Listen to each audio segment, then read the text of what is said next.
賽程咧已經開始咗啦。好，一開始咧見到大家都齊齊知道嘅。今次嘅賽事咧都亦都係重要啦，咁樣加入咗大家一齊平排咁樣出嚟。睇好過啦。係啦，咁樣睇一睇先。攞眼睇好過啦。咦，而家見嚟佢哋都好似帶出咗少少半條龍咁樣喎。但係香港兒童啊，而家係近年嘅冠軍嚟啊！睇下今年係香港兒童國人啊，就呢個賽事嘅小組賽嘅冠軍嚟啊！睇下今年咧拍住嗰個攻手咪好咯，你拍住個攻手你拉快咗啲就帶出緊少少咁樣喎。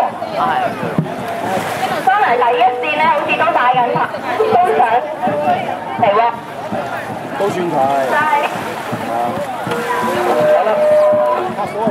航空體育會同大空兒童咧都係我哋嘅常客嚟嘅喎，咁咧所以佢哋其實都旗鼓相當啊！依家兩個咧就壓住係咁上啦，咁其他咧都已經緊齊，其實依家去到剩低最後嘅10米啦，都已經差唔多已經衝線啦，去到應該4號、3號都好近，3號先係仲未到啦，因為1、2好似上埋一齊喎，慢咗啲獎嘅，冇得驚嘅。